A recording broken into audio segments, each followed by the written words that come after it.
Texto do PL da anistia segue costurado a muitas mãos. Jantar que reuniria Paulinho da Força, Mota e Alcolumbre foi desmarcado. A relação entre os presidentes das casas legislativas azedou após o Senado enterrar a PEC da blindagem. Mas o que o PL da anistia tem a ver com isso? Vamos chamar a repórter Berenice Leite para a pergunta que não quer calar. Onde está a oposição? A Berê vai tentar responder aqui pra gente. Boa tarde, Berenice Leite, já está aqui no telão conosco. Seja muito bem-vinda ao Jornal da UES, segunda edição.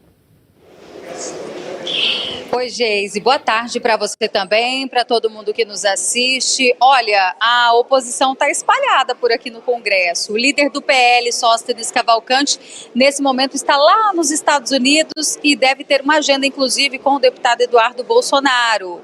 Devem conversar, inclusive, sobre o texto da anistia, que vem sendo aqui desidratado pelo Centrão e o próprio relator Paulinho da Força, que fala em dosimetria, redução de penas. Ontem, inclusive, se reuniu, como você bem disse, né, esse texto que está sendo costurado a várias mãos, mas até o momento nenhum esboço foi apresentado, nenhum tipo de rascunho. Ele está ouvindo todas as bancadas. Ontem se reuniu com o PT, com União Brasil e PP, que formam essa federação, bancada do Podemos. E hoje teríamos uma reunião do Paulinho da Força com os presidentes das duas casas, com Hugo Mota e Davi Alcolumbre.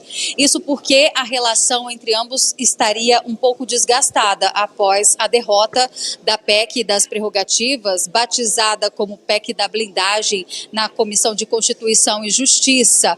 Isso porque houve uma grande mobilização, foram mais de 300 votos, a aprovação lá na Câmara dos Deputados, e havia uma perspectiva de que essa proposta passaria com larga votação. Aqui, no entanto, não saiu sequer da CCJ, até porque houve ali umas mudanças no texto que não agradaram, a exemplo de incluir presidentes de partido com foro privilegiado.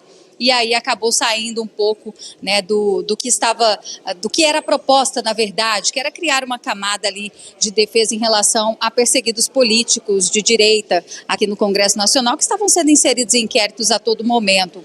O fato é que existe uma preocupação nesse momento de que o PL da anistia, ou o PL da dosimetria, como já está sendo chamado, passe lá na Câmara dos Deputados e chegue aqui no Senado e aconteça o mesmo que ocorreu com a PEC da blindagem. Ele acabe não sendo aprovado por aqui. Daí o interesse em conversar com os presidentes das duas casas. Hugo Mota vem desmentindo qualquer tipo de alegação, questionaram ainda ele se ele estava se sentindo traído, já que o texto não passou aqui no Senado, ele desmentiu isso. Mas o jantar acabou sendo cancelado. O jantar que estava marcado para o dia de hoje, não foi apresentado nenhuma justificativa plausível, apenas que Paulinho da Força teve que ir para São Paulo e por isso esse jantar não deve acontecer nesse momento. Ele que inclusive quer colocar o texto da dosimetria já para votação na semana que vem e eu acho que isso não vai acontecer.